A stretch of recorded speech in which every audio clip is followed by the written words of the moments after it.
Bora então? Um serial killer de crianças que usa uma máscara assustadora, dois irmãos que têm dons sobrenaturais e uma pitadinha mínima de drama. Bate tudo isso no liquidificador e você vai ter o filme The Black Phone, intitulado O Telefone Preto aqui no Brasil, nova produção aí de terror da Universal que foi lançada recentemente. E olha, eu confesso que eu não tava muito empolgado para assistir esse filme, ainda mais depois de ter visto o trailer que por sinal entrega uns spoilers bem pesados ali sobre a trama, o que é uma baita de uma mancada, mas como muita gente gostou e tava falando bem, eu resolvi conferir. E a real é que eu não tava tão errado assim de ficar com um pezinho atrás. Não que o filme seja horrível, inassistível, coisa do tipo, nada disso. Mas ele acaba aí deixando um pouco a desejar, especialmente no quesito profundidade narrativa, com alguns arcos e personagens um tanto quanto superficiais e pouco explorados. Então, se você ficou curioso, fica por aí que eu vou te contar absolutamente tudo sobre O Telefone Preto, esse novo filme de terror que tá dando o que falar.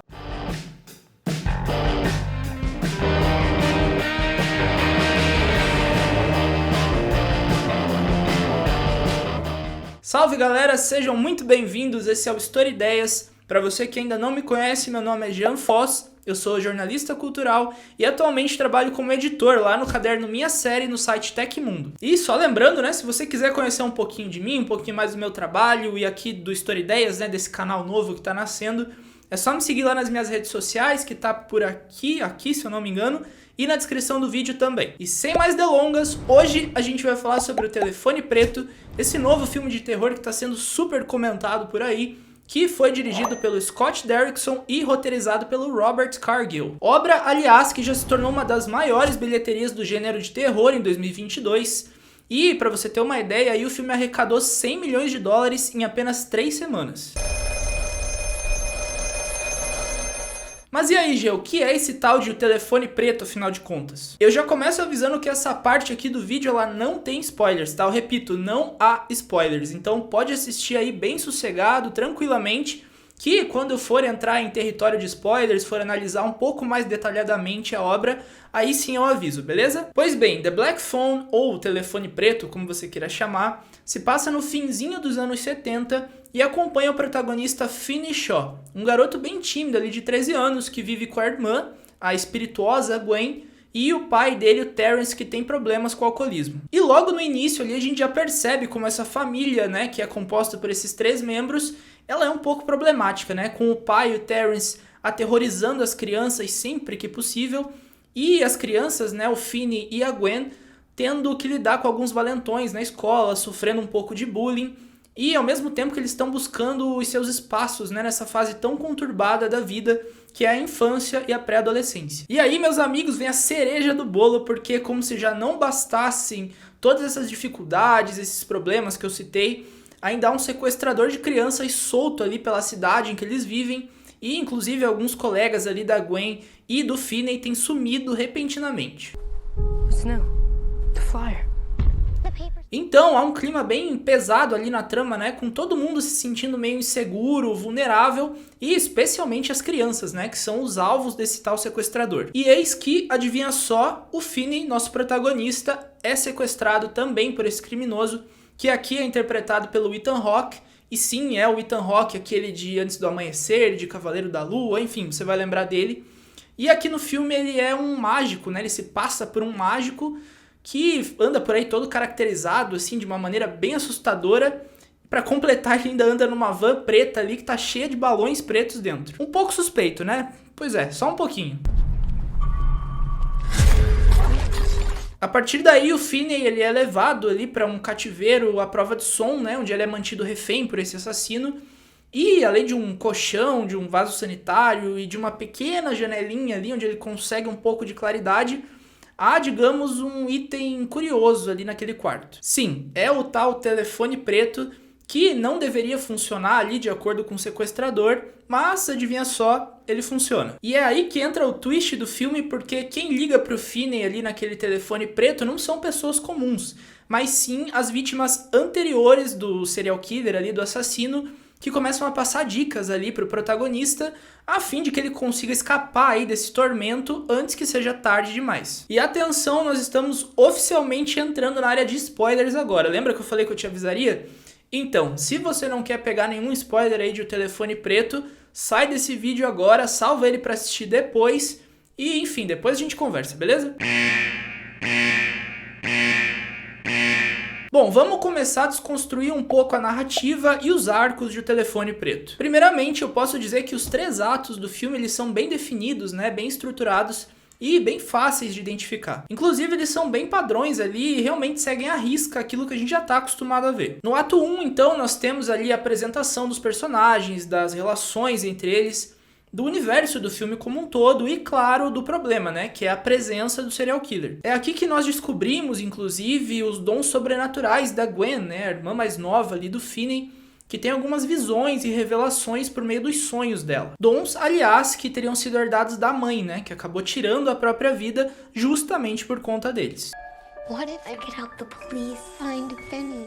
E aí, depois disso tudo, né, da apresentação dos personagens, do universo, do problema, nós temos o ponto de virada para o ato 2, que é o sequestro do Robin, né? Aquele amigo brigão do Finney que sempre defende ali o protagonista quando possível. Esse acontecimento, né, o sequestro do Robin, ele gera uma instabilidade emocional no Finney, né, no protagonista, que logo depois é sequestrado também e passa ali a lutar pela própria vida durante todo o desenvolvimento ali do filme no ato 2. Move.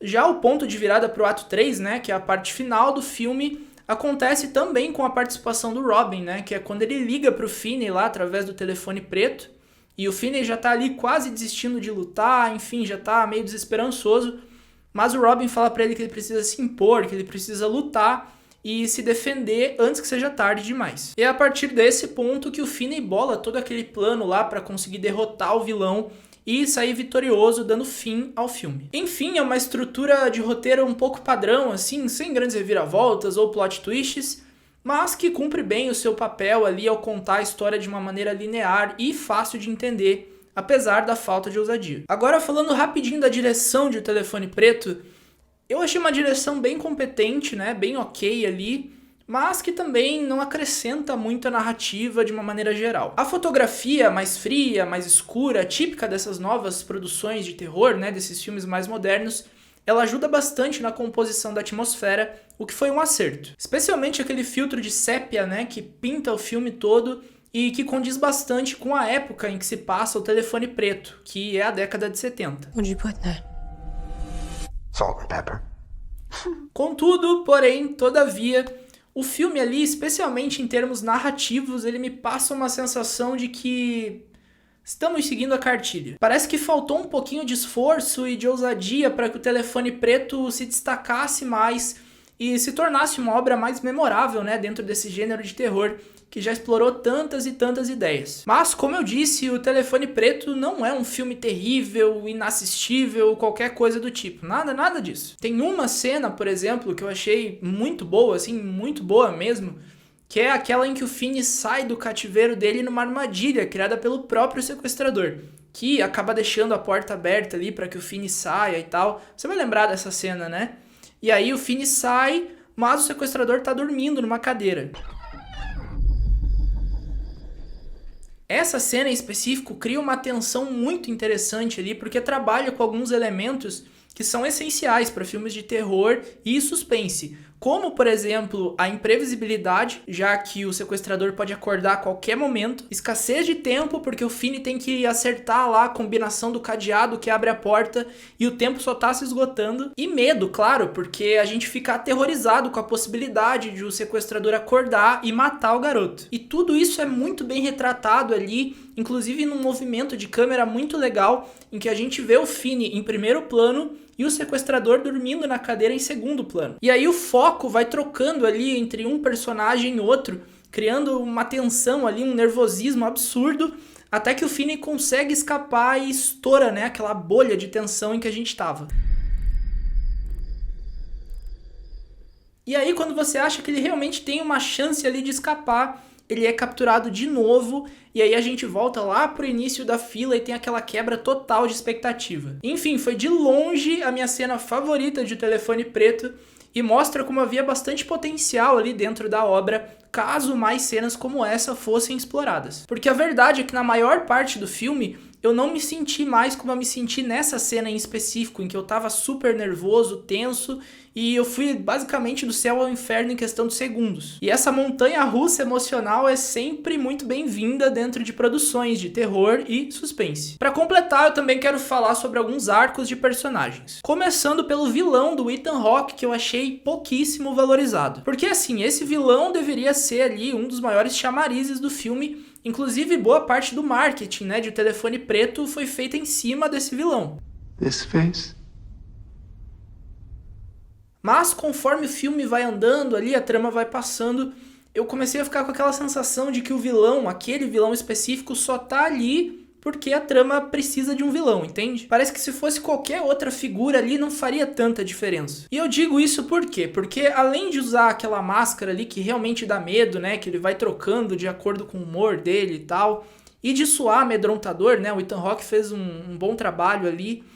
O que mais que tem nesse vilão que realmente nos deixa interessados nele? Qual é a origem desse cara? Por que ele mata crianças? Por que ele não consegue tirar a máscara em nenhum momento do filme e quando o Finney tira finalmente a máscara dele lá no final, ele fica todo desesperado? Será que ele já ouviu O Telefone Preto também? Quais são as motivações desse vilão? Assim, nós só sabemos que ele se passa por mágico, tem um irmão, anda numa van preta e mora na mesma casa em que ele cresceu. Se você parar pra pensar comigo, a gente não tem nada ali narrativamente falando que enriqueça esse personagem e que grave ele na nossa memória.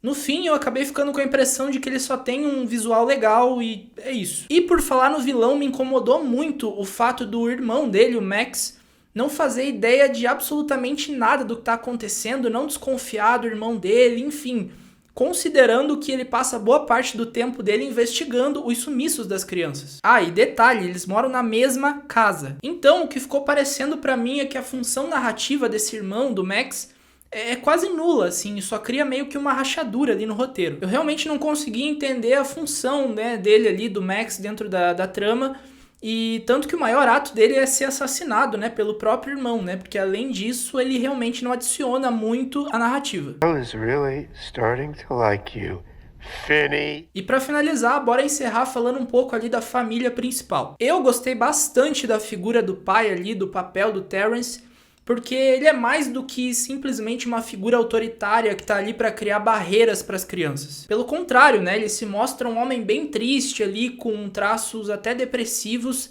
provavelmente por conta da morte da mulher e por não conseguir criar uma conexão ali com os filhos. Enfim, ele não é só mais um pequeno vilão ali dentro da trama, ele é um personagem trágico, o que acaba deixando ele mais interessante. Inclusive, em alguns momentos, ele se mostra um cara bem vulnerável até, e parece se arrepender, né, no final do filme ali, tanto que ele chora na frente da Gwen e do Finney. E por falar nos irmãos, eu também julguei ali que os arcos deles não são tão satisfatórios quanto eu esperava, especialmente se a gente parar pra pensar que eles dividem o protagonismo do filme. A Gwen, por exemplo, termina o filme da mesma maneira que ela começou, com as visões dela ali ajudando a encontrar o irmão. E aí é até estranho ali como a polícia simplesmente acredita nas coisas que ela fala, sem questionar nada, sem duvidar e tal. É tipo, ó, eu sonhei que ele tá ali, e a polícia responde, ah, ok, se você sonhou, deve ser verdade. Enfim, me pareceu um pouco difícil de acreditar que a narrativa andaria facilmente assim, com ela dizendo que ela sonhou tal coisa e a polícia simplesmente acreditando. Mas enfim, pode ser que eu esteja sendo chato simplesmente, mas narrativamente falando me pareceu um pouco estranho. E o Finney, bom, o que falar, né? É o grande arco do herói, né? No qual ali ele começa como um garoto tímido, passa por alguns problemas, adversidades, mas no final ele se torna, né, o grande herói ali, consegue vencer a batalha contra o vilão. E assim, é algo que funciona? Funciona, mas não surpreende muito. Resumindo, gente, pra mim, O Telefone Preto acabou sendo um filme bem mediano, previsível em certos pontos. Eu acho que faltou um pouco de ousadia ali no roteiro. E teve ali também alguns arcos narrativos e de personagens que pra mim foram um pouco duvidosos. Isso significa que você não deve assistir O Telefone Preto? Claro que não. Como eu disse, o filme não é ruim, não é inassistível, nada disso. Eu acho que vale sim a experiência. O Telefone Preto tem pontos positivos, como eu destaquei aqui na crítica. E, gente, eu não sou dono da razão, né? Eu só tô dando a minha opinião.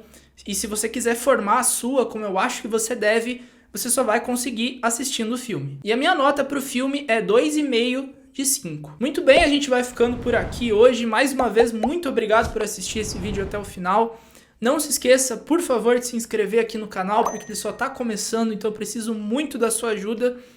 Deixe seu like também, comente o que você achou do filme, enfim, vamos debater aí, vamos conversar e fazer o canal crescer juntos. Um abraço e até a próxima!